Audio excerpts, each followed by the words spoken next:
Part 16. Three Kingdoms, I Have a Job Transfer Palace. Author, Strong Wine Burns the Heart. Chapter 151. Dong Zhou's defeat was due to the fact that there were no strong generals with superior physical skills in his army. He led an army of 30,000 to pursue Han Sui's troops all the way to Wangyuan County. At this time, Dong Zhou's mind was filled with Lu Feng's words, "It is better to use the remaining brave men to chase the poor bandits, and not to use the name of the overlord," but he changed. "Don't chase the poor bandits" theory was thrown out the window. But he ignored the premise of Lu Feng's words. The reason why Lu Feng pursued Bian Zhang's remnant army was because Bian Zhang had been severely defeated at this time. The entire army had no morale at all, and there was no chance of another incident happening. However, Han Sui's situation at this time was different. Han Sui had not been defeated before this. Lu Feng's counterintuitive plan was aimed at Li Wenhou and Bei Gongboyu, so they had internal strife and were defeated and killed. Han Sui did not lose any troops.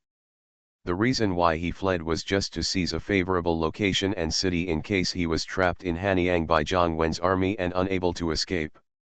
Therefore, at this time, Han Sui not only had sufficient troops, but the morale of his troops was not affected. The reason why he fled Dong Zhou's army without resisting was because he wanted to confuse Dong Zhou and Zhang Wen. If he does not escape and directly fights back on the spot, although Dong Zhou may not necessarily be defeated by Dong Zhou, he will definitely be noticed by Zhang Wen. When Zhang Wen sees that his side still has the strength to fight, he will definitely send more troops to besiege him. Even champion Ho Lu Feng is very likely to lead his Red Blood Dragon Riders to attack him. At this time, the Red Blood Dragon Riders had already made a name for themselves, and Han Sui knew very well that although Lu Feng's Red Blood Dragon Riders only had 3,000 people, they were no worse than Dong Zhou's 30,000 army. Even with the addition of Lu Feng, a peerless general, the combat effectiveness of these 3,000 troops was more powerful than Dong Zhou's 30,000 troops. Therefore, Han Sui gave up resisting Dong Zhou from the beginning and retreated directly. But what was unexpected was that Dong Zhou launched the pursuit without hesitation.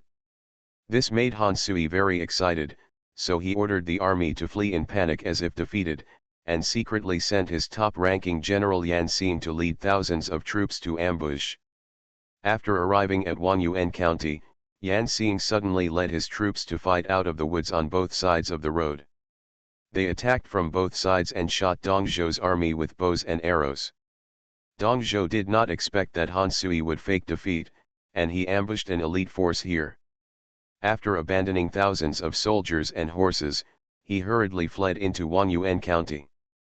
Han Sui led his army to surround Dong Zhou. One day later, Dong Zhou's army ran out of food and fodder. In desperation, Dong Zhou had no choice but to lead his army to break out. Fortunately, although Dong Zhou was ambushed, he only lost a few thousand of his 30,000 troops. There were more than 20,000 people who broke out with Dong Zhou.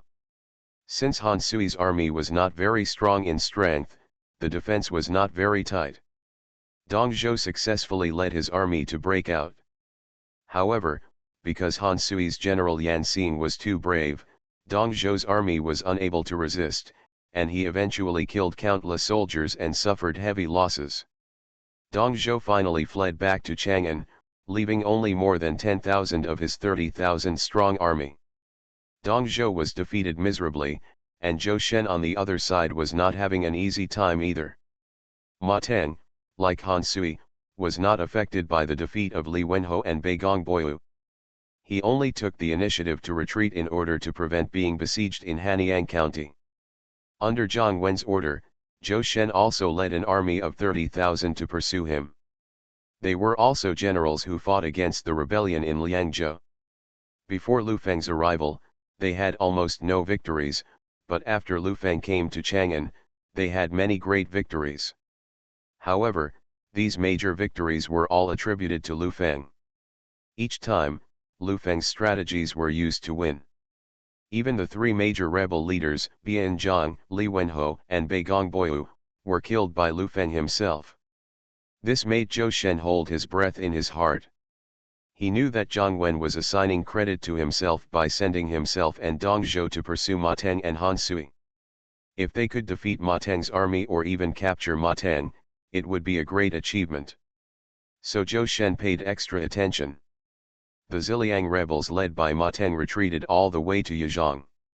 When they saw that Zhou Shen was the only pursuer, they stopped worrying and settled in Yizhang. At this time, Zhou Shen's general Sun Jian suggested to Zhou Shen Ma Teng's army is marching all the way.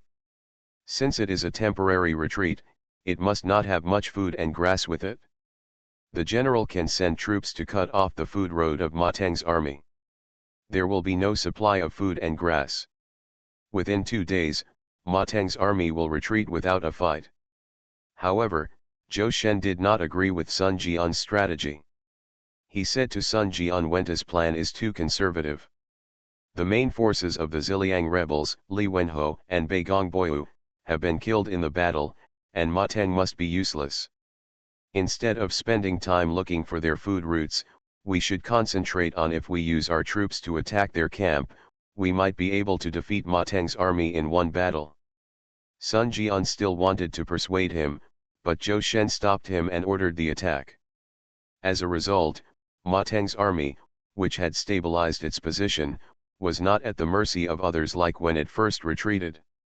His first-class general Pang De and Ma Chao, who had grown to the second-class peak at the age of 9, led their troops to resist Zhou Shen's attack. After a fight, Zhou Shen did not take advantage, but was cut off by Ma Teng from the rear. Without supplies, Zhou Shen had to retreat hastily, but Pang De and Ma Chao led troops to fight behind him, losing most of his troops. The defeat of Zhou Shen and Dong Zhou made Jiang Wen, who had just won several victories, no longer dare to act rashly. At the same time, Han Sui and Ma Teng led their troops to meet in Jincheng County, and jointly elected Wang Guo as the new leader of the Ziliang rebels and continued to lead the rebels. Jiang Wen felt very troubled by this rapidly changing battlefield situation. Originally, when the rebel forces were at their strongest, the rebels besieged Chenkang, with almost no hope of victory. However, Lu Feng came up with a strategy to defeat the enemy in an understatement. Then he defeated the rebels and killed the rebel leader Bian Zhang, which turned the Ziliang rebels from prosperity to decline. However, because of his own conservatism, he missed the best opportunity to completely eliminate the rebels, causing the rebels to rise again. Just when the rebels returned to strength again, Lu Feng used a strategy to eliminate the 2 initiators of the rebellion, and the rebels were once again at a disadvantage. But then his own army, with the power of victory, was defeated by the remnants of the rebels. Then the rebels rose up again and elected their leaders. Between the ups and downs of both sides, the advantage changed hands several times. This time, the new rebel leader Guo obtained enough food in Jincheng County and attacked Hanyang County again. Facing the kingdom's attack, Lu Feng didn't wait for Jiang Wen to speak and directly led 3,000 red-blooded dragon riders into the kingdom's army. Each of the 3,000 red-blooded dragon knights were invincible warriors, 1 to 10. During the charge, they used their big bows to fire several rounds, annihilating countless enemies. Then the 2 armies handed over, and the red blood dragon rider was like a huge red dragon, charging back and forth among tens of thousands of enemy troops, as if entering a deserted land. Lu Feng also successfully killed the kingdom among the rebels. Then Pang De, Ma Chao, and Yan Xing saw Lu Feng's bravery, and they rushed forward to besiege Lu Feng. As a result, Lu Feng used the Dragon Soul Spear technique, and the sound of dragon roars spread everywhere, instantly confusing the 3 of them. Lu Feng took advantage of the situation and knocked all 3 of them off their horses and captured them alive. In desperation, Han Sui and Ma Teng announced their surrender, and the Liangzhou rebellion was temporarily over. 3 Kingdoms, I Have a Job Transfer Palace. Author, Strong Wine Burns the Heart. Chapter 152. With the surrender of the last 2 rebel generals Han Sui and Ma Teng of the Ziliang rebels, the Liangzhou rebellion that lasted for several months officially ended. Regarding the two surrendered Ma Teng and Han Sui, neither Zhang Wen, the supreme commander in this battle, nor Lu Feng, the king of Liaodong, who had the highest official position and full power among the current anti-rebellion army, could not decide how to deal with them. However, Lu Feng, who is familiar with history, knows that in later history, the two of them also participated in the Liangzhou rebellion, but they were not convicted in the end. Not only that, Ma Teng even later joined the coalition of princes who fought against Dong in the 18th route. Looking further back, after Cao coerced the emperor to order the princes, it was precisely because of Ma Teng's response to Emperor Xian of the Han dynasty that he was eventually killed by Cao. Then there was the follow-up story of Ma Chao revolting against Cao, and eventually being defeated and joining Liu Bei's camp. Therefore, after hearing Zhang Wen's proposal to directly accept the surrender of Ma Teng and Han Sui and kill them when they were unprepared, Lu Feng raised objections. Lu Feng's reason was simple. He told Zhang Wen Ma Teng and Han Sui were just one of the victims of the Ziliang rebellion. The reason why they joined the rebels was because Li Wenho and Bei Gongboyu were the rebellion was so sudden that the two became hostages before they could react. Later, because many Han officials who did not agree to join the rebels were killed, the two hostages had no choice. They had no choice but to join the rebels. However, Ma Teng and Han Sui did not do anything excessive before Bei Gongboyu and Li Wenho were killed by this prince. Later, after Li Wenho and Bei Gongboyu died, the two they just led their troops to flee back to Liangzhou instead of fighting stubbornly. As for defeating the two generals Dong Zhou and Zhou Shen and killing many Han soldiers, it was also to protect themselves. After all, although they were forced to join the rebels, they still betrayed a big man, so when someone is chasing him, he will definitely fight back. Otherwise, if the other party doesn't listen to their explanation and takes action directly, won't they have no way to survive? After hearing Lu Feng's words, Dong Zhou still refused to give up and said even if they were forced, after Li Wenho and Bei Gongboyu died, they could have surrendered directly, so why did they run away? In this regard, Lu Feng said after all, they have joined the rebels, even though they were forced, but I was still afraid of being punished. If I ran away, at least my life would be safe and my freedom would not be restricted. However, after I captured Ma Chao, Pang De and Yan Xing alive, one of them lost his general, and the other at the same time. The general and the eldest son would naturally choose to surrender. As for the two of them setting up Guo Guo as the leader of the rebels, they were just afraid that we would continue to hold on to them and would have to continue to resist. And Guo Guo was the one who could nominally protect their reputation. In short, I have said so many things on their behalf, not to plead for them. But after all, these two people are Liangzhou officials appointed by the emperor, and they were forced to rebel, so I believe that it is up to the emperor to deal with them. Decision, rather than us deciding their life and death privately. Especially after these few months of war, Liangzhou officials have been reduced to 10, but Ma Teng and Han Sui are currently the most familiar with Liangzhou's military affairs.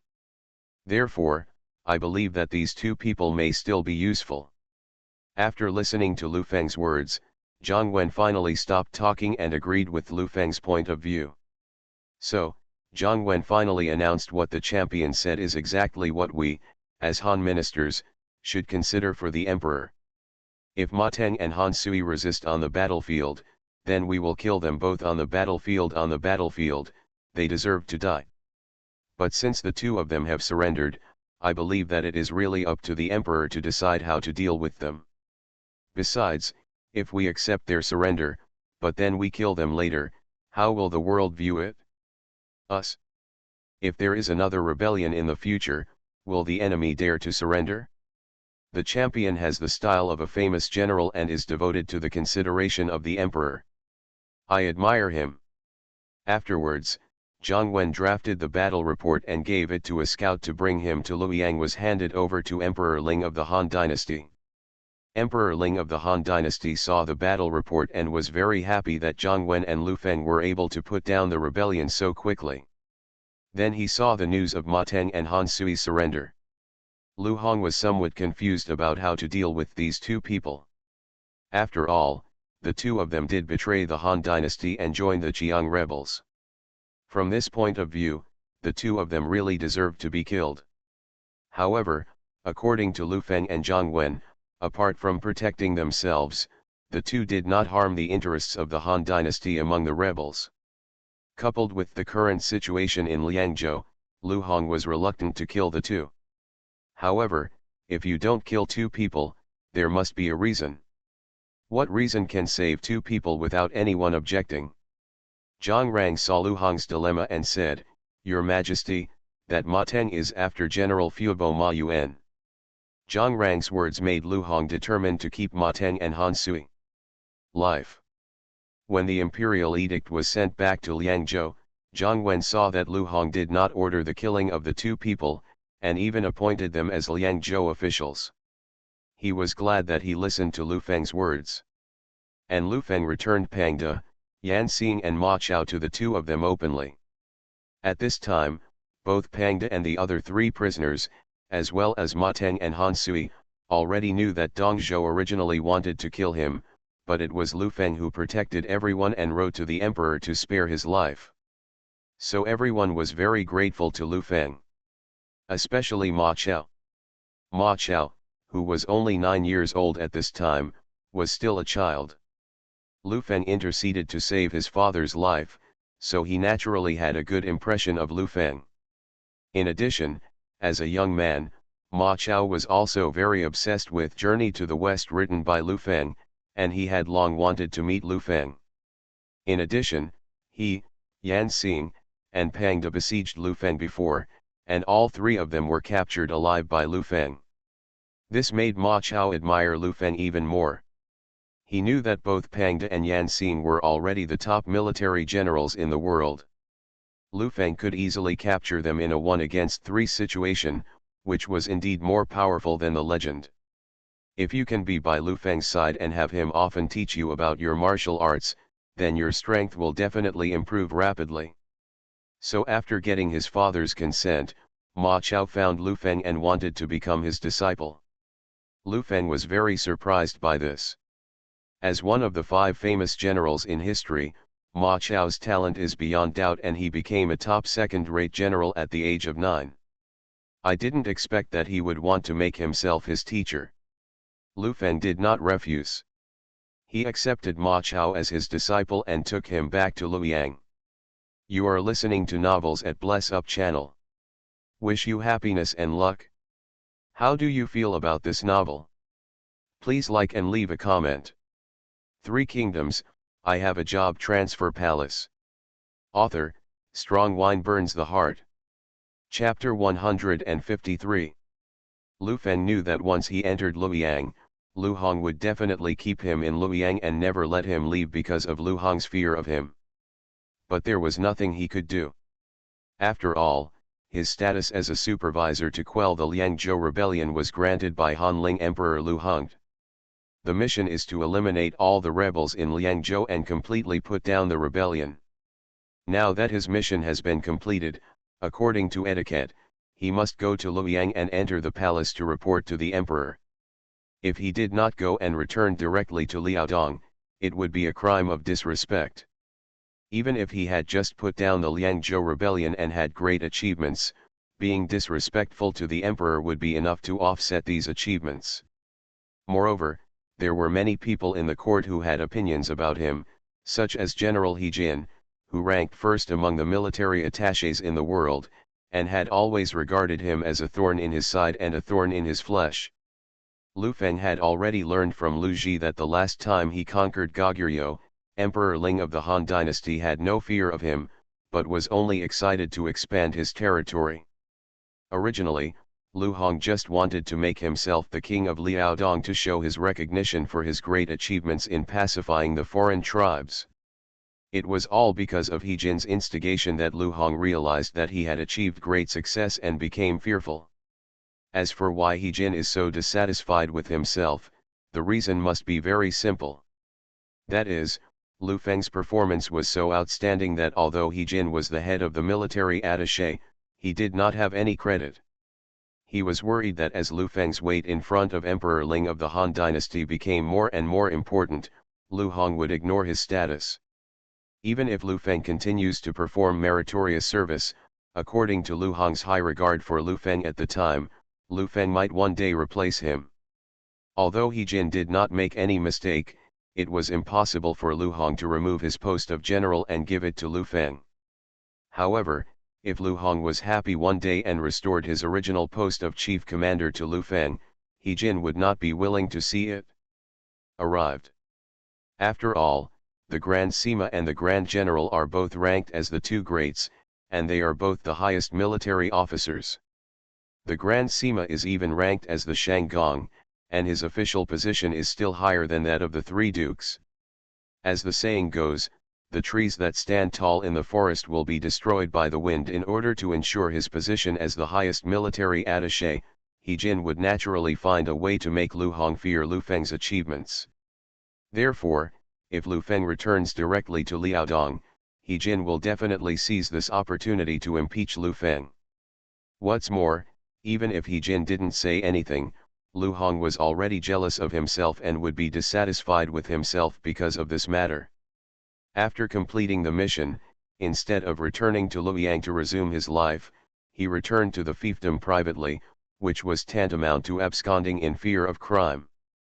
Maybe Lu Hong would think that this was because Lu Feng was arrogant, relying on favor and not taking himself seriously. In this way, Lu Feng's double intention was confirmed. What makes Lu Feng even more worried is that if he returns to Liaodong directly, Lu Hong may think that Lu Feng is afraid of being imprisoned in Luoyang. This may mean that Lu Feng has already had the idea of a Euro rebellion. This situation will undoubtedly make Lu Hong directly order Lu Yan of Yuzhu to attack Liaodong, and even send additional imperial troops to quell the rebellion in Liaodong. Therefore, whether it was based on the impeachment of He Jin and others, or Lu Hong's fear, Lu Feng had to go to Luoyang. Of course, he discussed this matter with Guojiao before going to Liangzhou to put down the rebellion. Guojiao made the above analysis at that time and told Lu Feng that he must meet Lu Hong to avoid unnecessary trouble. As for how to escape after entering Luoyang, Lu Feng and Guojiao have already made plans. After arriving in Luoyang, in order to completely reassure Lu Hong, Lu Feng left 3,000 red-blooded dragon riders outside the city and ordered Ma Chao to stay outside the city to support him. Then he entered Luoyang city alone and waited for Lu Hong's summons. The news that Lu Feng led his army back to Luoyang was reported to Lu Hong by a spy as early as when he was still on the road. In this regard, Lu Hong said that he would continue to closely monitor Lu Feng's every move, especially to see how he dealt with the 3,000 accompanying cavalry after he arrived in Luoyang. The reputation of the Red Blood Dragon Riders now makes Lu Hong very afraid. If Lu Feng left the Red Blood Dragon Rider outside the city and entered Luoyang alone, it would prove that he was at least loyal to him and had no intention of rebellion. But if he stayed outside the city and set up camp with the Red Blood Dragon Riders, it would mean that he was already wary of Luoyang. So when Lu Hong knew that Lu Feng entered the city alone, he secretly breathed a sigh of relief and ordered someone to summon Lu Feng to the palace first. As Longchen newspaper opened branches in various places, Luoyang, as the capital, naturally had a newspaper office and purchased a mansion in Luoyang. So after Lu Feng entered the city, he directly found the residence of Longchen newspaper to stay and rest. Not long after, a young eunuch found Lu Feng and told him that Hanling Emperor Lu Hong wanted to see him. Naturally, Lu Feng couldn't refuse this, and he also wanted to meet Lu Hong in person to see what his attitude was towards him. So, Lu Feng entered the palace under the leadership of the eunuch and met Lu Hong. It had been more than a year since they last met, but Lu Hong seemed to have aged 10 years. Even though Lu Feng had been prepared, he was still shocked. Although Lu Hong was already wary of Lu Feng in his heart, he would not show it on the surface. He said to Lu Feng, "We haven't seen you for many days. Tianlin is still so heroic, but I am getting older and older." Lu Feng quickly responded, "Your Majesty is a man of 10,000 gold. he can naturally live a long life. Don't think about it. After hearing Lu Feng's compliment, Lu Hong didn't say much and just smiled. Then he said, last time you led the army to defeat Goguryeo and opened up territory for me, I had the intention to summon you to the palace and give you a reward in person. It's a pity that you were injured and unconscious at the time, so I had no choice but to give up. Fortunately, you were injured. It's nothing serious. Now you have suppressed the rebels in Ziliang for me. Your achievements are getting bigger and bigger. I don't even know how to reward you. After hearing this, Lu Feng hurriedly knelt on the ground and said, Your Majesty's words are serious. Yes. I am a minister of the Han dynasty and a relative of the Lu family. I should contribute my own strength to the country of the Han dynasty and never dare to ask for rewards. After hearing this, Lu Hong nodded with satisfaction and said, Don't worry, I won't. It will make the hero bleed and cry, and I will naturally give you a satisfactory answer tomorrow morning.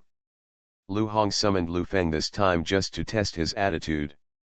Since Lu Feng seemed to have no objections, Lu Hong asked him to go back. Early the next morning, Lu Feng arrived at the court on time. In the morning meeting, Lu Hong first summarized the Liangzhou rebellion and affirmed the achievements of Lu Feng, Zhang Wen, and others. Later, Lu Hong emphasized that during the battle, these strategies to destroy the enemy were all based on Lu Feng's strategies. The two rebel leaders before and after him, as well as the two initiators of the Ziliang rebellion, were killed by Lu Feng himself.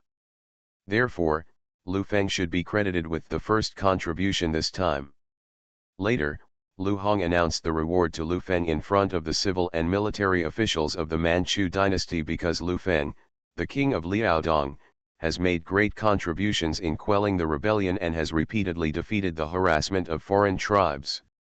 I think his contribution is very great. In addition, Lu Feng is a descendant of the royal family and has been awarded the title the throne, therefore Lu Feng is hereby given the title of King of Side by Side. After Lu Hong finished speaking, everyone in the court was shocked. 3 Kingdoms, I have a job transfer palace. Author, Strong Wine Burns the Heart. Chapter 154. The word king side by side is a title that has not appeared in hundreds of years. It can be seen from the literal meaning that the so-called one side-by-side king is the highest level kingship that can stand side by side with the emperor. His power is so great that it can be compared with today's emperor. In addition to possessing the original rights of the former Liaodong king, such as the territorial possessions, the Yizabing king can also have the power to punish rebellion with integrity, kill first and report later. In short, the power of the king can be summed up in 4 words, it's like I'm here in person. It can be said that becoming the king of one word means that Lu Feng is truly inferior to one person and superior to tens of thousands of people. To put it disrespectfully, if Emperor Ling of Han dies one day, then Lu Feng can be regarded as the most powerful person in the world. Even if Emperor Ling's son succeeds to the throne, Lu Feng can still have a status like the supreme emperor. It is precisely because of the great power and special status of this throne that people are shocked. Therefore, as soon as Lu Hong finished speaking, all the officials in the court exploded. In fact, before this, when Lu Hong had not announced how to reward Lu Feng, all the officials in the court were full of curiosity and envy. They didn't know what kind of reward Han Ling Emperor would give Lu Feng this time. After all, the last time Lu Feng came to Luoyang and stood in front of Emperor Ling of the Han dynasty, he was just a small Liaodong county lieutenant waiting for a reward. No difference. After all, in the entire 13 states of Han dynasty, each state has as many as a dozen counties, as few as 5 or 6 counties, and there are more than 100 counties in total. The county lieutenant can only be regarded as the 3rd highest figure in a county. Therefore, Lu Feng's official position is indeed pitiful in the eyes of officials who can participate in politics at that time.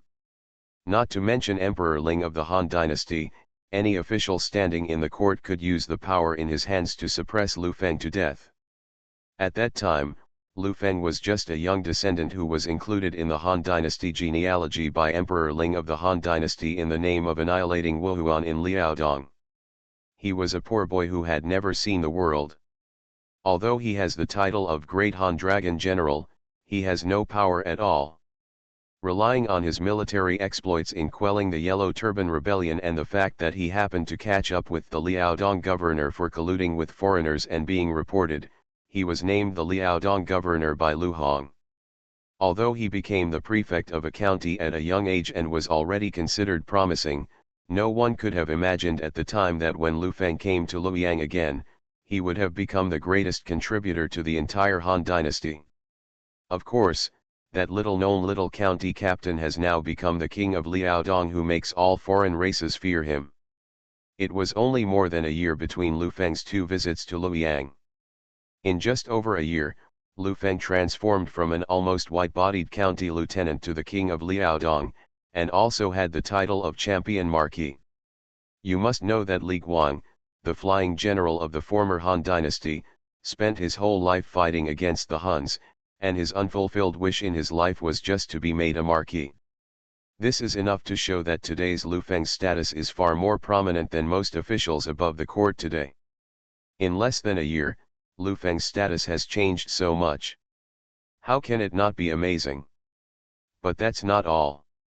With the quelling of the Ziliang rebellion, Lu Feng was the first to contribute, and he still managed to turn the tide even though the two commanders-in-chief were defeated one after another. In this regard, Emperor Ling of the Han dynasty will definitely reward him again. However, Lu Feng is already the king of Liaodong and has the title of champion marquis. It stands to reason that he has reached the top of the title and cannot be awarded any more. Therefore, how to reward him for suppressing the Liangzhou rebellion this time has made all the officials here. I was very curious before. However, when Lu Hong said the reward of join the king, although all the officials in the court were shocked, they felt that the reward was indeed reasonable considering Lu Feng's achievements and his status at this time. Of course, Lu Feng knew that with Lu Hong's suspicion of him, he would never be so kind as to hand over such a high and powerful position to him. Otherwise, there is no need for him to marry Princess Wanyan to him to monitor his every move. In fact, Lu Hong's decision to give Lu Feng the title of King of Side by Side was indeed a decision he made after considering it for many days and asking Zhang Rang and He Jin for their opinions. Among them, He Jin had long been jealous of Lu Feng's repeated military exploits, stealing all the limelight that should have belonged to him. So He Jin always wanted to suppress Lu Feng, and even wanted to encourage Lu Hong to get rid of Lu Feng directly. It was precisely because of He Jin that Lu Hong was very afraid of Lu Feng. He even listened to He Jin's suggestion and had the idea of a taking advantage of Lu Feng's return to the palace to get rid of him. However, Zhang Rang and Lu Feng had no grudges. On the contrary, as the head of the 10 permanent attendants, the power struggle between Zhang Rang and He Jin, the head of the relatives, was very fierce, and the two even wanted to get rid of each other at all costs. So when Lu Hong asked how to deal with Lu Feng, Zhang Rang wanted to use Lu Feng to suppress He Jin. He also knew that He Jin was jealous of Lu Feng. Based on the idea that the enemy of his enemy is his friend, he tried every means to promote Lu Feng. When Zhang Rang knew that He Jin suggested that Lu Hong get rid of Lu Feng, he persuaded him Lu Feng, the king of Liaodong, was indeed the first minister to quell the Liangzhou rebellion. This is known to the world. If your majesty will to get rid of him is equivalent to making a meritorious service to the Han dynasty. Not only will he not be rewarded, but he will be executed. This will definitely chill the hearts of the people in the world. Who will serve your majesty wholeheartedly in the future? Moreover, Lu Feng is indeed extremely skilled in leading troops in combat. With his talents, if there are rebels in the future, we will still count on him to help His Majesty suppress the rebellion. Besides, with such a man like a god of war sitting in charge of the Han dynasty, those who want to rebel are gone. Quantity rebellion. Therefore, the veteran suggested that your majesty give Lu Feng a heavy reward. As for your majesty's worries about his rebellion, You only need to keep him in Luoyang and prevent him from contacting his soldiers. Without military power, he can't fight back. It was because of Zhang Rang's words that Lu Hong made up his mind to make Lu Feng the one-word king.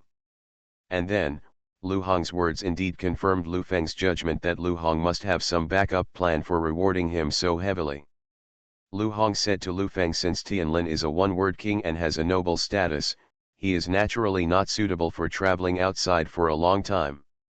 So I found a house in Luoyang with excellent feng shui and luxurious decoration, and gave it to Tianlin as the palace. From now on, Tianlin will live in Luoyang permanently and will not need to go back to Liaodong. Lu Feng understood that Lu Hong wanted to take the opportunity to put him under house arrest in Luoyang, but he was not panicked. He followed what he had discussed with Guojiao before and asked Lu Hong, "Your Majesty always considers me, and I am very grateful. However, if I stay in Luoyang, who will find the way to become an immortal for your Majesty?"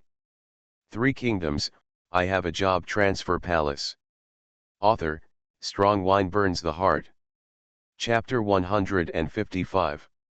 Through the information sent back by the Dragon City newspaper in Luoyang, Lu Feng knew that Lu Hong was now extremely obsessed with becoming an immortal. That's why Lu Hong was prevaricated by seeking a way to become an immortal. As for the officials in the court, they had been so shocked by the successive bombshell news this morning that they almost lost the ability to think. First, Lu Feng appeared in the court, which slightly shocked the hearts of all the officials. Because the last time Lu Hong was about to make Lu Feng the king of Liaodong, he was instigated by He Jin and sent a decree to let Lu Feng enter the palace to be crowned. This makes it clear that Lu Hong was afraid of Lu Feng's outstanding achievements and wanted to secretly execute Lu Feng or put him under house arrest. Lu Feng was suddenly seriously injured and fell into a coma, unable to enter the palace.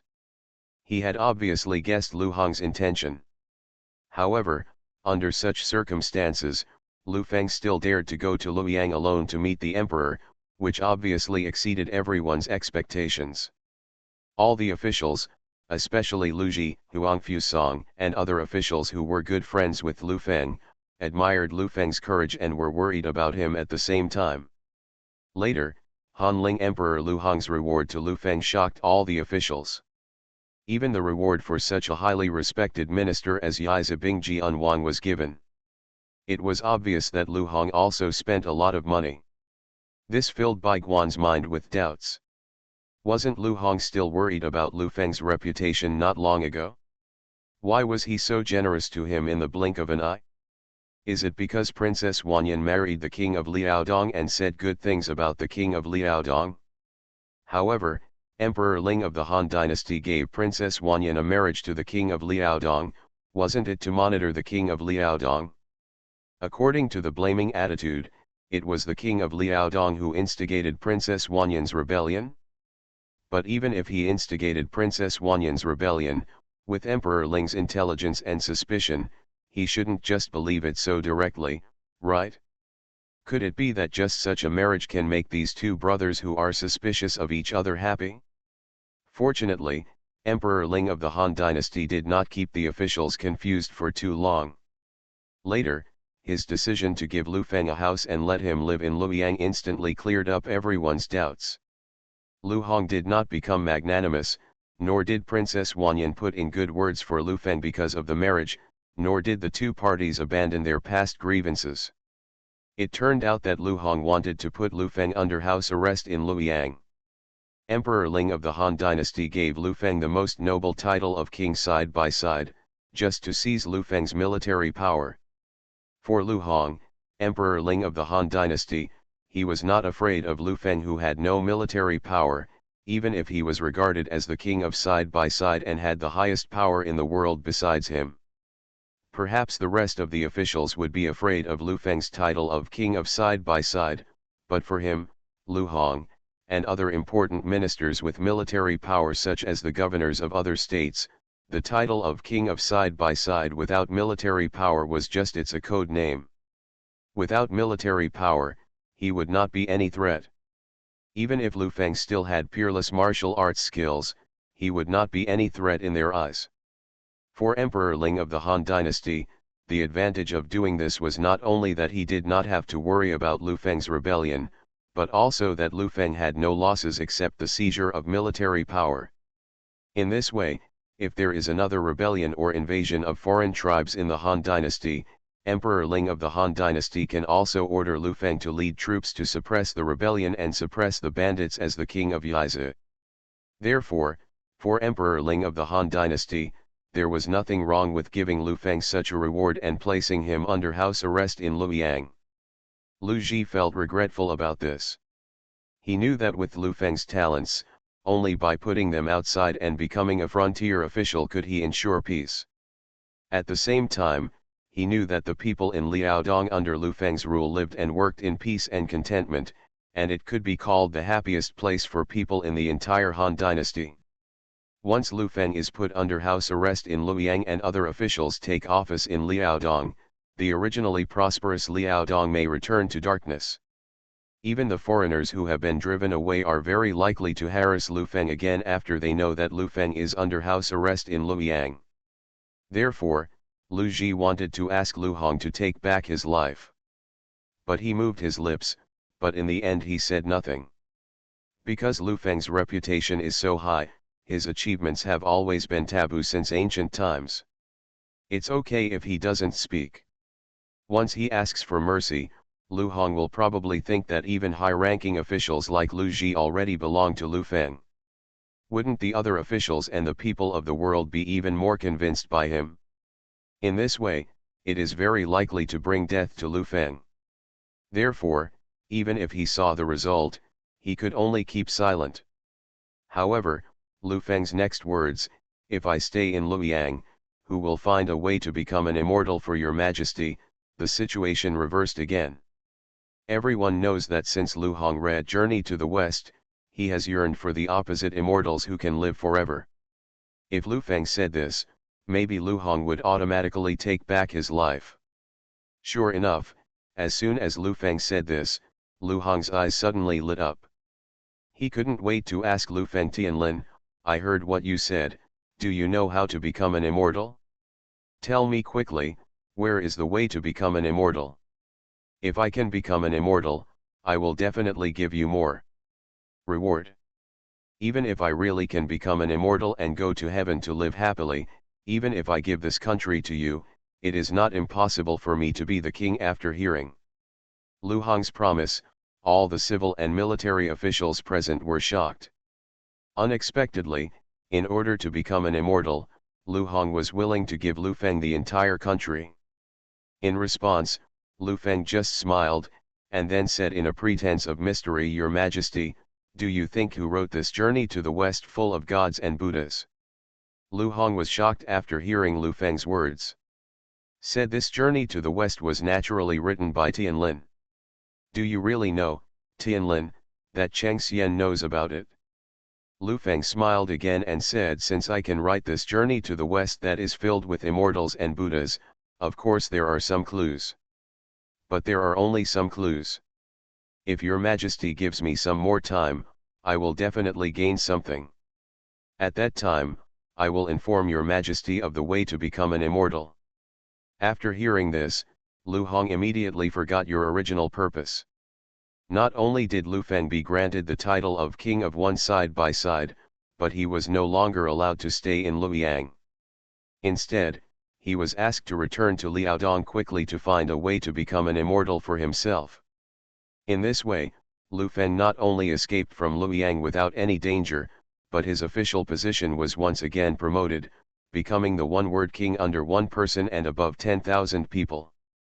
Moreover, he was famous, powerful, and had soldiers, and he indeed became the first person in the Han Dynasty since the emperor. After returning to Liaodong, Lu Feng immediately arranged for Ma Chao to transfer to the job transfer hall in order to test whether Ma Chao was loyal to him. Ma Chao, who was completely fascinated by Lu Feng, easily entered the job transfer hall. And because of his status as a second-rate peak military general, he became a second-rate peak military general after his strength was transferred. Since his experience points were enough for a second job transfer, Lu Feng spent 10,000 job transfer points to transfer him to a third-level military commander. Later, Lu Feng appointed Ma Chao as the commander of the Dragon City Cavalry. You are listening to Novels at Bless Up channel. Wish you happiness and luck. How do you feel about this novel? Please like and leave a comment. Three Kingdoms, I Have a Job Transfer Palace. Author, Strong Wine Burns the Heart. Chapter 156.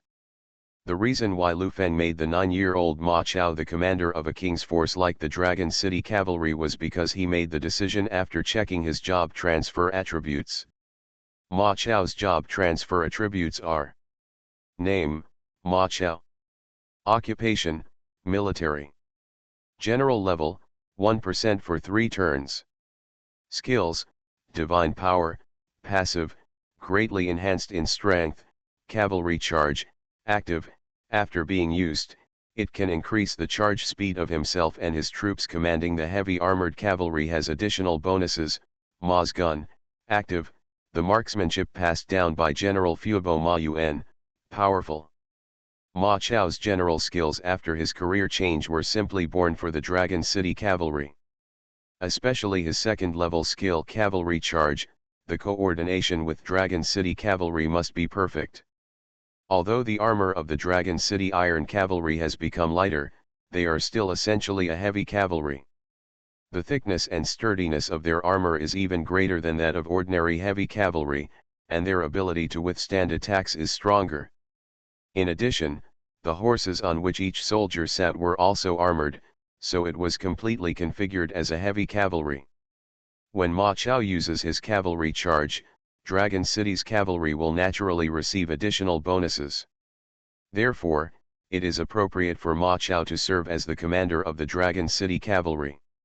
When Lu Feng told Ma Chao the news, Ma Chao was very surprised and couldn't even believe it.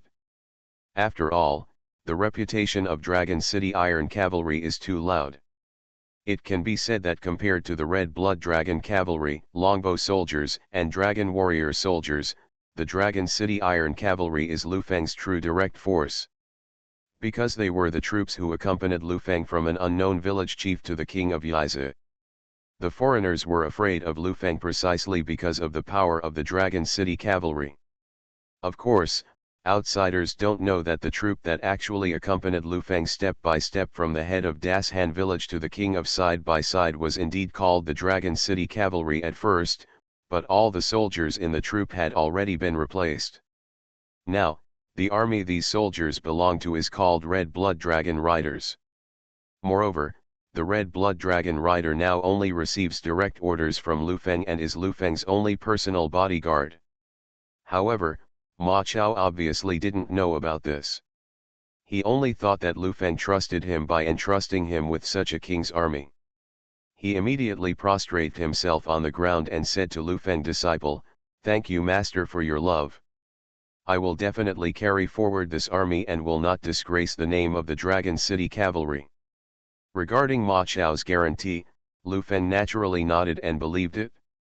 However, Lu Feng knew Ma Chao's abilities, but the soldiers of the Dragon City Cavalry did not. Although they absolutely obeyed Lu Feng's orders, they were not convinced that Ma Chao, a child who was only 9 years old and not as tall as their chest, was their commander. Although they did not dare to object due to Lu Feng's order, it was against Ma Chao, and the soldiers of the Dragon City Cavalry obviously didn't give him a good look. In this regard, Lu Feng wanted to test Ma Chao, so he did not stop him. Ma Chao also knew that such a king's teacher must be proud of him. So I just need to show my true skills and convince them. And once they accept themselves, they will inevitably obey them unreservedly for a long time. Therefore, Ma Chao picked up 2 wooden sticks as spears and said to the soldiers of the Dragon City Cavalry, "I know that you are all the most elite warriors in the world. And in your eyes, I am just a child, so if you don't treat me as commander-in-chief, if you are convinced, come up and challenge me to see if I am qualified." After Ma Chao finished speaking, no one wanted to bully a child at first, but under Lu Feng's provocation, more than a dozen people came up in succession, and all he was knocked to the ground by Ma Chao within 5 rounds. In this way, Ma Chao used a will battle to let the soldiers of the Dragon City cavalry take turns to challenge him. During the battle, Ma Chao used his Ma's gun, and no one who came up could get any advantage. Ma Chao kept fighting with the soldiers of the Dragon City cavalry until 137 people came up. Ma Chao was defeated due to lack of physical strength. Even so, a 9-year-old boy defeated 136 world-famous dragon cavalry soldiers in a row, which was enough to shock everyone. Only then did the officers and soldiers of the Dragon City cavalry realize that the Lord made this child the commander-in-chief because he indeed had the strength. So everyone put away their contempt and sincerely worshipped Ma Chao as their commander-in-chief. Everything is going on in an orderly manner in Liaodong. Lu Yan, the governor of Yuzhou, sent a memorial to Emperor Ling of the Han Dynasty. In the memorial, Lu Yan said in recent years, rebellions have broken out one after another in the Han Dynasty. Whether it is the Yellow Turban Uprising or the Liangzhou Rebellion, they are both huge in scale and cause serious losses. And the reason why there are such frequent civil strife this is because the highest officials in each state are now governors. The governor's power is too small. He is only responsible for inspecting local officials and playing a supervisory role, but cannot uniformly dispatch the army of a state. Therefore, the military power of each state is relatively weak and cannot be combined into one rope. In this way, it gave those thieves who were rebellious an opportunity to take advantage of. Therefore, Chen Jianyi changed the governor of each state back to the state Mu, and was responsible for all the large and small affairs of local administrative work.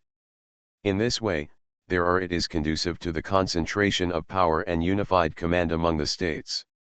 Once a rebellion occurs in a certain state or county, the state pastor can immediately mobilize the army to suppress the rebels, so as to avoid war. I am not talented and volunteer to share the worries of your majesty. Please serve as the governor of the state. Guard the border for your majesty. Lu Hong read Lu Yan's memorial and summoned General He Jin to discuss the feasibility of this policy with him.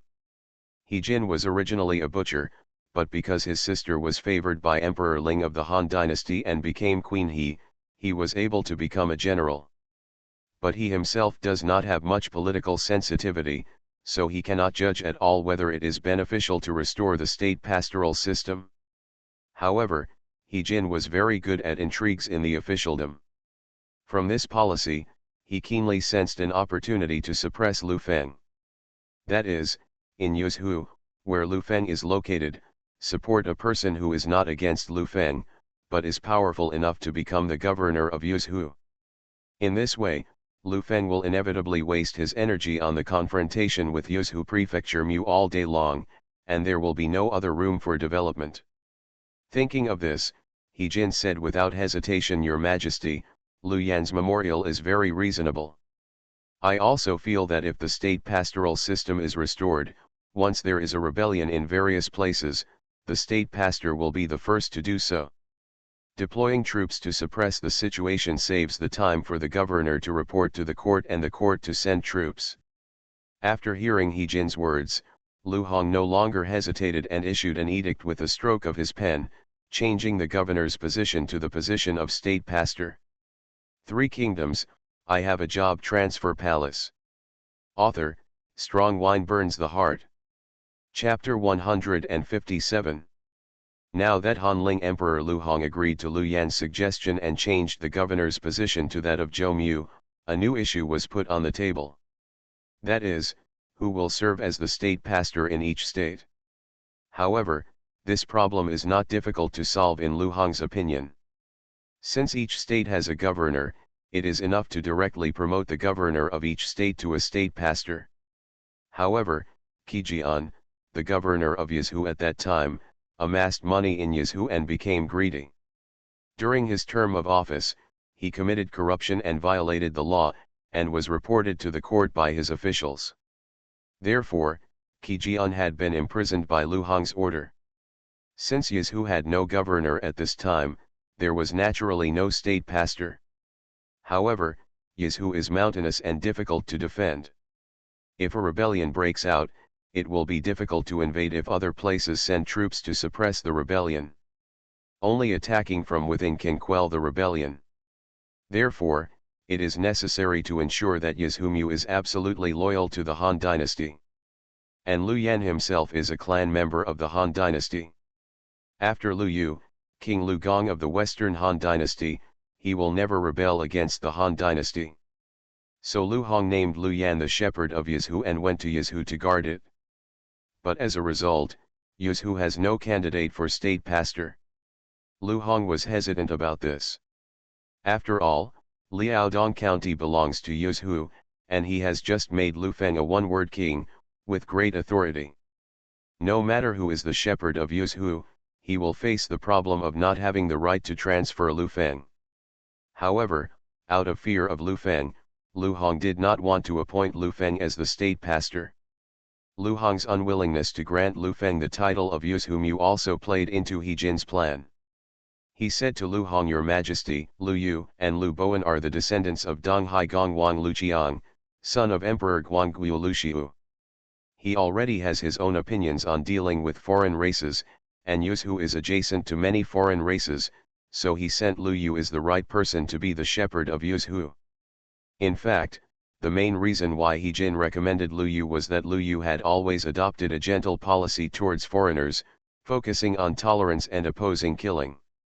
This policy conflicts with Lu Feng's thought of anyone who bullies the Han people will be repaid 100-fold. If Liu Yu is appointed as Yizhu, he will inevitably have irreconcilable differences with Lu Feng, and he can just contain Lu Feng. At this time, Liu Yu was impeaching Lu Feng for repeatedly massacring foreigners. This is also what Liu Hong knows. Therefore, when He Jin named Liu Yu, Liu Hong decided to appoint Liu Yu as the shepherd of Yizhu to contain Lu Feng. As a result, all the edicts for the appointment of state pastors were issued at the same time, and Liu Yu became the state pastor of Yizhu. After Liu Yu received the edict, he immediately took office. He knew that the imperial court appointed him as Yizhu just to let him compete with Lu Feng. However, since Liu Yu dared to write a letter to impeach Lu Feng for killing foreigners, he would naturally not be afraid to negotiate with Lu Feng head-on. Moreover, he believed that since Lu Feng had recognized his ancestor and became Lu Shen, King Jing of Zhongshan, he and he could be considered to be members of the same Han clan and had a deep connection with him. And he is a direct descendant of Emperor Guangguo Luxiu, and his age should be similar to Lu Feng's father, so he considers himself Lu Feng's elder. He believed that Lu Feng would not go against him for the sake of the Han clan. But obviously, Lu Feng was not prepared to give him face. As a time traveler from later generations, Lu Feng naturally knew that he could not be the queen of Zhongshan Prince Zheng. The reason why he admitted it was just to have the status of a royal family member, which would help him develop his power. But Liu Yu didn't know Lu Feng's attitude. Therefore, as soon as he took office, he comprehensively implemented the policy of gentleness throughout Yizhu. Not only did he treat the people with lenient policies and appease the people of Yizhu, he even treated foreigners with courtesy. He firmly believed that the reason why foreigners repeatedly invaded the Han dynasty was because the rulers of Yizhu did not help them when they could no longer survive. Therefore, in order to survive, they had to enter the territory of the Han dynasty and rob the Han people of their food and money. It was only because of the resistance of the Han people that they carried out the massacre. The ruler's attitude towards foreign races is to directly send troops to conquer or even directly kill them. After the aliens were killed, they would burn their anger on the people. After the officers and soldiers left, they would come out again to massacre the people. This led to the escalation of conflicts between the Han people and the foreigners, and even formed a vicious cycle. Therefore, Liu Yu adopted a gentle policy, and the first rule for treating foreigners was to completely prohibit the inhumane massacre of foreigners throughout Yizhu. And he sent envoys to tell the leaders of the major foreign tribes not to directly invade the people if the survival of the tribe was threatened. The major foreign tribes can send people to Jixian County, the seat of Yizhu, to find the prefecture Mifu to discuss with them. I will definitely open the granary and help the people of the foreign race tide over the difficulties. As soon as this policy came out, all the foreigners in the counties and counties of Yuzhou naturally cheered. Previously, because there were two great killers in Yuzhou, the king of Liaodong Lu Feng and the White Horse General Gong Sun Zan. These two people are both people who treat foreigners without mercy. Gong Sun Zan's White Horse Yi Kong beat the foreigners in and around Yubuping County into obedience and did not dare to resist at all. The king of Liaodong, Lu Feng, is even more terrifying. The several armies under him are extremely powerful in combat, and they are all 1 against 100. All the foreigners in the entire Liaodong were massacred, and even in the neighboring Suantu County in Liaodong, there was no sign of a foreigner in the county. Therefore, the foreigners in other counties in Yuzhou did not dare to be too active, and they did not even dare to go near Yubuping, Liaodong, and Suantu. They have been worried about what they would do if one day Lu Feng or Gong Sun Zan, the two killing gods, disliked the foreign races in other counties and led troops to attack them. But now they finally don't have to worry anymore. The newly appointed Yuzhu Lu Yu has issued an order to ensure the survival rights of the foreign races, and the foreign races everywhere naturally cheered.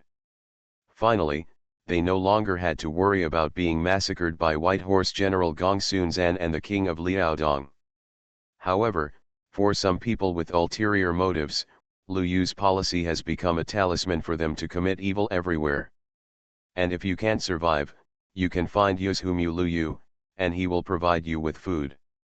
In this way, I don't have to worry about survival at all, I just need to eat, drink and have fun. But Lu Feng didn't take Lu Yu's policy seriously.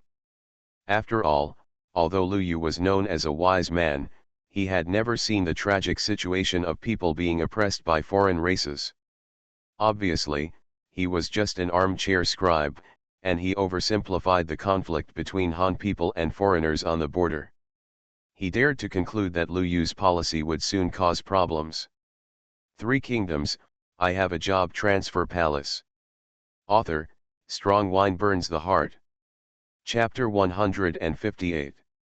Although Lu Feng believed that Lu Yu's gentle policy was not suitable for the current situation in Yuzhou, and that it was very easy for problems to arise, but after all, Lu Yu was still the nominal shepherd of Yuzhou. And having just taken office, he will definitely implement this policy resolutely. In addition, he has long held an attitude of exterminating all foreign races, so Lu Yu is likely to conflict with him. Both Lu Yu and himself will stay in Yuzhou for a long time.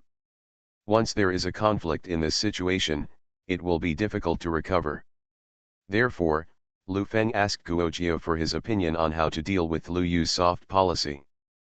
Guojie didn't seem anxious when faced with Lu Feng's inquiry. He sipped his wine and smiled relaxedly at Lu Feng. Lu Yu's gentle policy does have many shortcomings, but why should my lord worry? The aliens in Liaodong County have long been wiped out by my lord and his army. So, his policy has brought no losses to our Liaodong County. Lu Feng listened to Guojie's analysis and nodded in agreement. But at the same time, he asked, the words of filial piety are reasonable, but we should not just look at the current situation, but also consider the future development. Since Lu Yu has already stood in line with us on the issue of treating aliens, presumably, if there is another alien invasion in the future, his policies will definitely be completely contrary to our ideas. After listening to Lu Feng's words, Guojie's relaxed smile was gradually replaced by a serious expression. After thinking for a moment, Guojie said, on the issue of treating Lu Yu's gentle policy, Jie believes that we still have allies. The White Horse General Gong Sun Zan has a resolute attitude towards killing the invading aliens, which is consistent with the Lord. The views coincide with each other, and they are exactly opposite to Lu Yu's policies. Our Liaodong sky is high and the emperor is far away, Lu Yu will not be able to control us for a while.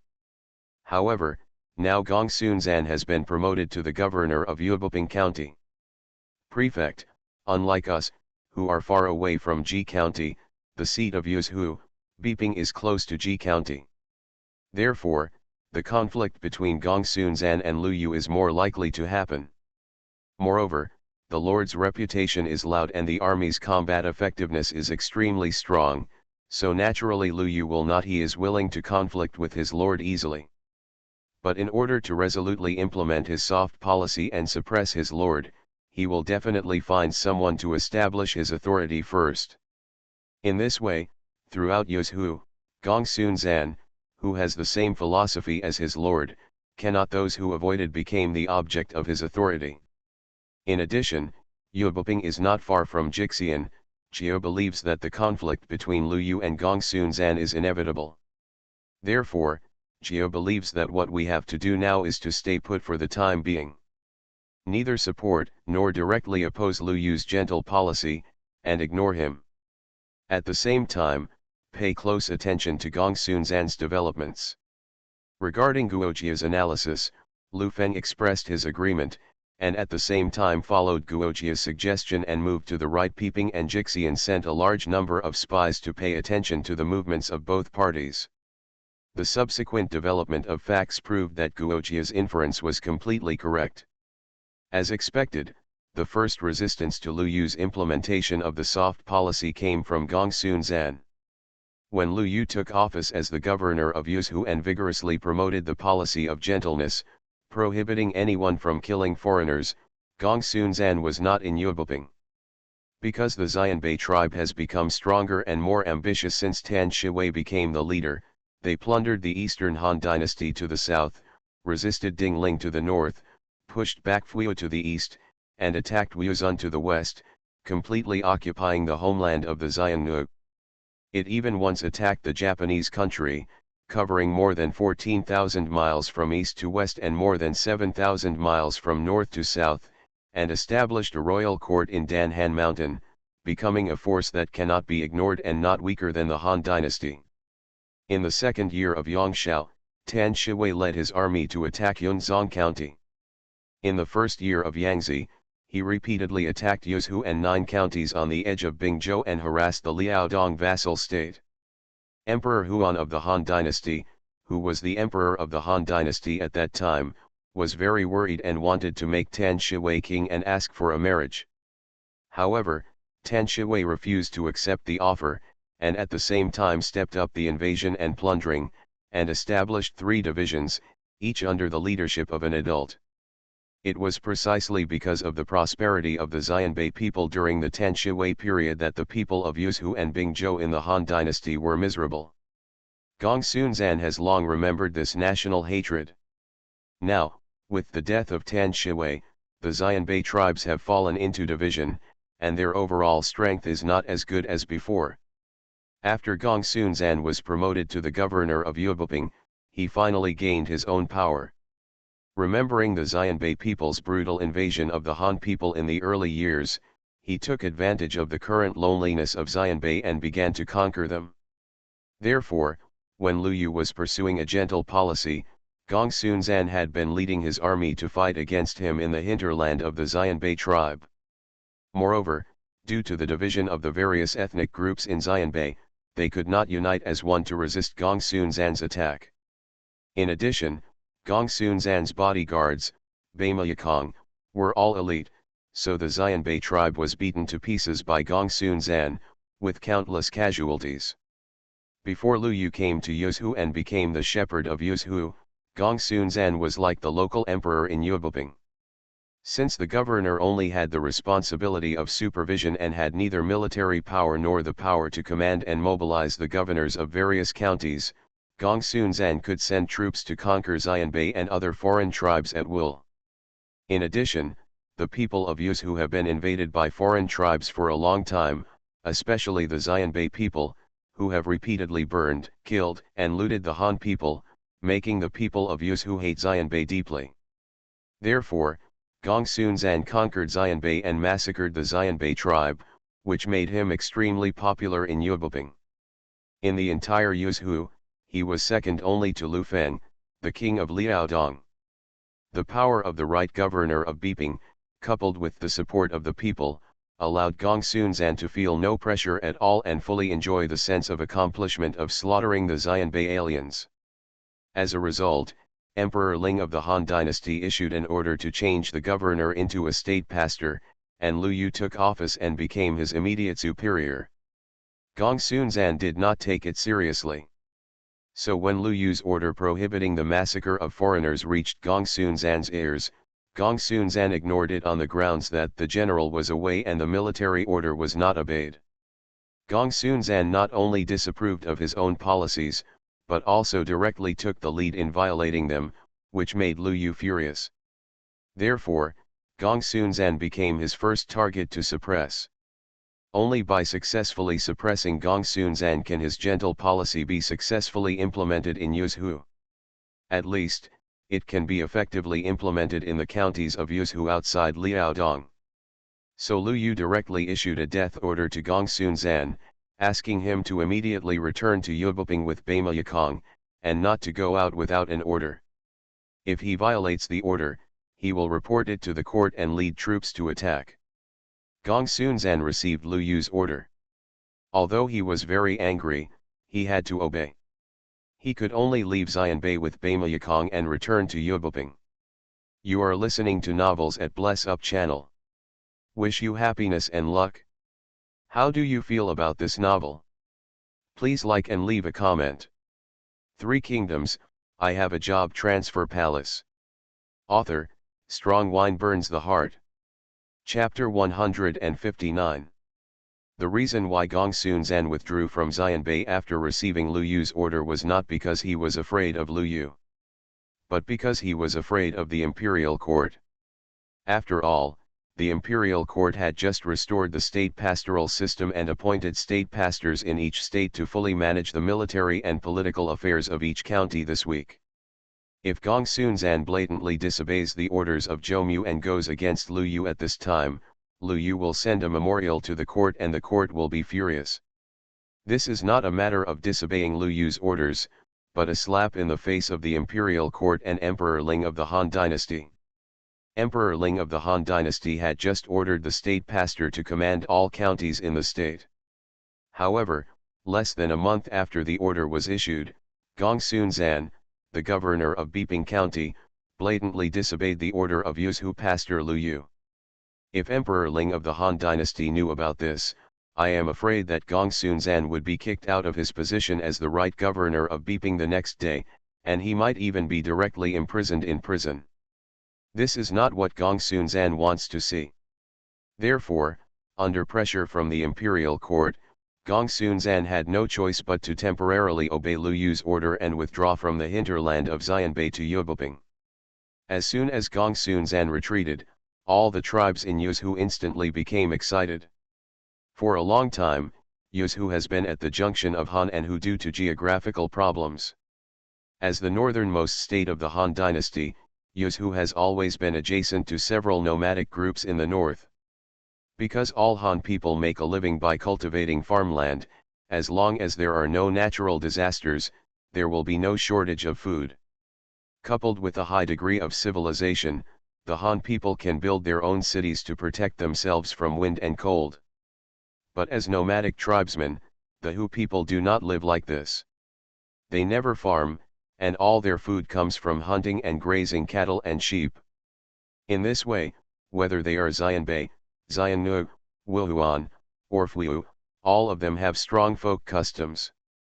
Years of hunting have allowed these foreign warriors to develop their riding and archery skills. But the downside of this lifestyle is instability. In the past, when winter came, animals hibernated and they were unable to hunt. The grasslands withered and there was no food for cattle and sheep, so they had to migrate the entire tribe to a place where cattle and sheep could survive. Due to frequent migration, they were unable to build houses and therefore became homeless. But I don't a Euro trademark T know since when, these foreigners discovered that the Han people in the south lived in the city all year round.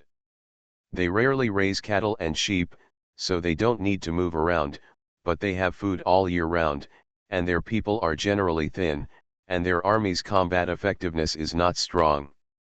As a result, some lazy foreigners, such as the Huns, began to plan to rob. As a result, these Huns gave up their migration and had no food in the winter, so they went south to Yuzhou and Bingzhou to directly steal food from the people of the Han dynasty. If there is resistance, he will draw his sword without hesitation. Anyway, their army has poor mobility, and their soldiers have grown up on horses since they were young. Their riding and shooting skills acquired through years of hunting can be said to come and go like the wind against the Han dynasty troops who cannot even ride horses well. With almost no loss, they were able to snatch back the whole tribe's food supply for the whole winter, and even brought back many Han dynasty women for everyone's enjoyment. This kind of unearned pleasure is hard to stop once you have it. When other nomadic people saw that the Han people were so easy to bully and the Han army was so weak, they all imitated the Huns and gradually stopped migrating, and began to live by robbing the Han people of food and money. So as time passed, the conflicts between Yuzhou officials, people, and various foreign races became more and more profound. Therefore, Gongsun Zan, Lu Feng and others hated foreigners. As long as they fight against foreigners, they will never show mercy. Moreover, whether it is Lu Feng's Dragon City cavalry or Gongsun Zan's white horse Yi Kong, their combat effectiveness is extremely powerful, and they almost never lose in battles with major foreign races. Moreover, their attitude towards the foreigners was to kill them all. Even if the foreigners were defeated and surrendered, they would not leave any prisoners behind and would kill them all. Therefore, the White Horse General Gongsun Zan and the Han Dragon General Lu Feng are the two great gods in the hearts of all the foreigners in Yuzhou. When they see them, they can only save their lives by running away quickly. Previously, the newly appointed Yuzhou Lu Yu announced that he would adopt a gentle policy towards foreign races and prohibit the slaughter of foreign races, which gave all major foreign races hope of rising. Now, Gongsun Zan was called back to Yubuping by Lu Yu's order, which initially realized the hope of the rise of these alien races. Therefore, they are naturally very excited. Some of these people with ulterior motives saw a glimmer of hope for self-reliance. Not long after Gongsun Zan returned to Yubuping, Zhang Ju, a local tyrant in Yuyang County, joined forces with Zhang Chun, the former Zhongshan prefect, to rebel. Among them, Zhang Ju funded the preparation of an army of 9,000 men and called himself the emperor, while Zhang Chun called himself General Maishan, King Anding, and King Maishan Anding.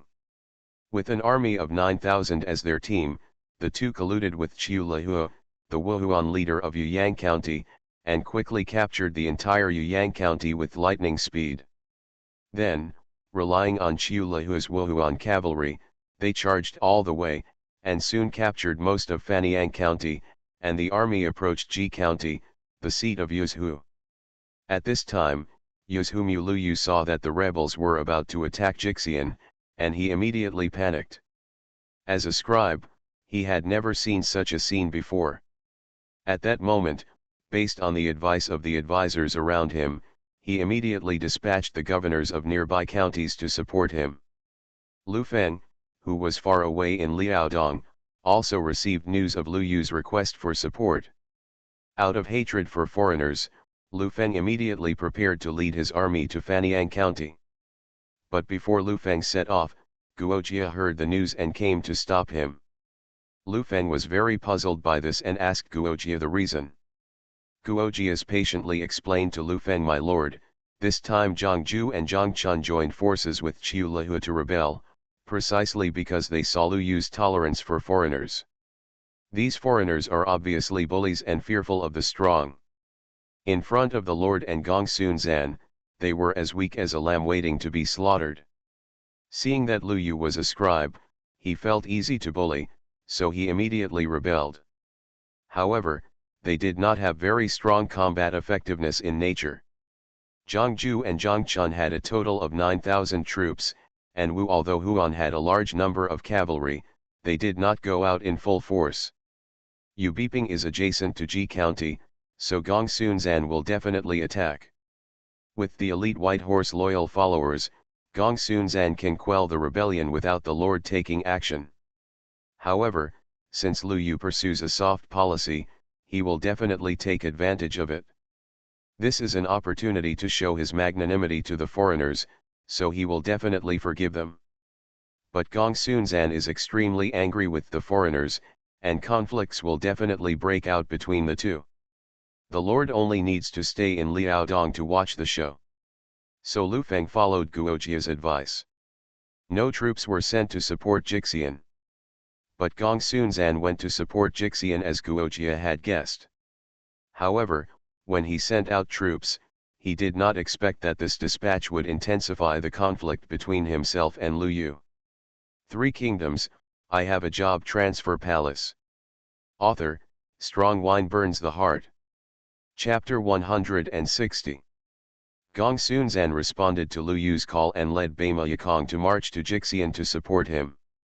This was not because he was selfless, and he had no grudge against Lu Yu's previous forced order to withdraw from Xianbei. He was willing to lead troops to support Lu Yu for two main reasons. First of all, the first point is because of his hatred of foreign races. His childhood experience made him have no good impression of foreigners such as Wuhuan and Xianbei. As long as he had the opportunity and strength, he would not hesitate to kill the foreigners. Secondly, Gong Sunzan believed that through this rebellion of Zhangju, Zhangchun, and Qiu Lihua, Lu Yu would inevitably see the wolfish ambitions of the aliens. He thought that through this lesson, Lu Yu could understand that all foreign races are like feeding unfamiliar wolves. The so-called people who are not ours must have different intentions. No matter how good we are to them, as long as there is a little temptation of benefit, they can immediately turn into invaders. And if Lu Yu could realize this, then he would no longer prevent him from sending troops to attack foreign tribes such as Wuhuan and Xianbei, and the relationship between the two would also reconcile. In this case, Gong Sunzan decided to respond to Lu Yu's call and attack Wuhuan first, which could not only satisfy his desire to eliminate the foreign tribes, but also show Lu Yu's favor, so that Lu Yu would not be a stumbling block behind his back when he sent troops to fight in the future. It is for these two reasons that Gong Sunzan did not hesitate to lead his army from Yuboping, enter Jixian County, and fight with the rebels outside Jixian County. The battle went as Guojia expected. Bama Yakong was invincible. The 9,000 soldiers Zhangju temporarily recruited could not compete with Bama Yakong. Soon the rebels outside Ji County were killed by the Bama Yakong led by Gong Sunzan. Afterwards, Gong Sunzan sang triumphantly all the way, chasing the rebels and Wuhuan cavalry to start a massacre. In addition to Gong Sunzan's Lianzhan Lianji, the prefects of other counties in Yuzhou also sent troops to resist Zhangju and Zhangchun's rebels. In addition, the three rebels Liu Bei, Guan Yu, and Zhang Fei, who had just arrived in Yuzhou and took refuge with Lu Yu, were indeed completely powerless to resist and had to retreat steadily. Seeing that the 9,000 soldiers he had spent countless money to recruit were about to be lost in less than a month, Zhangju was very angry. But Zhangju knew that now was not the time to be angry. The top priority now was to think about what to do next. Faced with Zhangju's confusion, Qiu Lihua was not worried and said carelessly, "I'm afraid, aren't you a new Yuzhou shepherd? He has already said that he is not allowed to kill foreigners. You can't slap yourself in the face? At worst, I will lead my army to surrender." After hearing Qiu Lihua's words, Zhangju suddenly felt angry. He said, "In order to help you, the Wuhuan people directly rebelled. In the end, I was just a little stressed, so you pat your butt. Just surrender, you are a foreigner, eat a Euro trademark SOK. What should we do?" Qiu Lihua said with a smile. "I didn't a Euro trademark T pull you to rebel. It was obviously you who took the lead in rebelling when you saw the benefits, and you were afraid of yourself. They only pulled me because they didn't have enough troops." Zhangju heard this and was about to get angry when Zhangchun hurriedly tried to persuade him what Chief Qiu Lihua said is right. Since Lu Yu adopts a gentle policy, even foreigners can get over it. Do we Han people have to kill us? So, I think as long as we surrender quickly and admit our mistakes to Lu Yu, he will definitely let us go, and Lu Yu will not kill prisoners anyway. Zhangju listened to Zhangchun, then he nodded helplessly and said, "It seems that this is the only way. I hope you are right and Lu Yu can forgive us." So, Jiangju, Jiangchun and Wuhuan, who had retreated to Yuyang County, after Qiu Lihua, the leader of the people, saw the Yuzhu army approaching the city, he immediately gave up resistance, opened the city gate and announced his surrender. Lu Yu, who was commanding the battle from the rear, was naturally very happy when he heard the news that the Wuhuan army led by Jiangju, Jiangchun, and Qiu Lihu at the front had surrendered. He excitedly said to all his men, the rebels have surrendered. This is the right time. If they don't surrender, in order to wipe out the rebels, we have to kill them all. This violates my policy of leniency. Now they surrender, just in time I will take this opportunity to let them go and prove to the major alien races in Yuzhu that I, Lu Yu, definitely keep my word. In this way, the major alien races will feel my benevolent government in Yuzhu and will naturally not invade again. So he hurriedly went in person. He led his soldiers to Yuyang County to accept the surrender of the rebels. However, what made him think was that the first person to enter Yuyang County was the White Horse General Gongsun Zan. Jiang Chun, Jiangju, and others opened the city gate with great expectation, waiting for Lu Yu to enter the city to accept his surrender. However, when they saw that the person coming was Gongsun Zan, their expressions instantly changed. Gongsun Zan's reputation in Yuzhu was not much worse than that of Lu Feng. Naturally, they did not dare to expect that Gongsun Zan would treat them well. As long as he was not taken as a prisoner by Gongsun Zan, they would be thankful. However, to their surprise, Gongsun Zan did not look at them, but said to Bai Ma Yikong behind him, kill them all, leave no one behind. Jiangju, Qiu Lihua and others listened to Gongsun Zan's words and his face changed drastically, and he stood up in a hurry and ran away. But Jiang Chun wanted to come forward to communicate with Gongsun Zan, but he didn't expect that Gongsun Zan didn't talk to him at all. When Jiang Chun came forward, without saying a word, he pulled out his sword and chopped off Jiang Chun's head. When the rebels saw General Jiang Chun being killed by Gongsun Zan without saying a word, the rebels immediately understood that Gongsun Zan was not going to accept surrender, so they fled in a hurry. But when they turned around, their backs were facing Gongsun Zan, so they were shot directly by Bai Ma Yikong without any suspense. When Lu Yu arrived at Yuyang County, most of the rebels and Wuhuan army had been slaughtered. Lu Yu immediately stopped Gongsun Zan's killing and accepted Jiangju and Qiu Lihu's surrender. Gongsun Zan was so angry that he scolded Lu Yu for being pedantic. He couldn't see that the foreigners were all wolf cubs who couldn't get enough to eat. Lu Yu was originally dissatisfied with Gongsun Zan's unauthorized massacre of foreigners. After listening to Gongsun Zan's words, he instantly knew that his soft policy towards him was just a back and forth. He also cursed Gongsun Zan as a butcher who only knew how to kill, and warned him that if he dared to violate his orders again, he would report it to the court. After hearing this, Gongsun Zan was so angry that he led his army and left. However, Lu Yu had just solved the rebellion of Jiangju and Jiangchun at the cost of escalating the conflict with Gongsun Zan. Not long after, the Fuyu tribe in the north of Suantu County on the other side sent 100,000 troops southward. As a result, Dian Wei, who was left behind to guard Suantu, led 3,000 dragon warriors and massacred him mercilessly.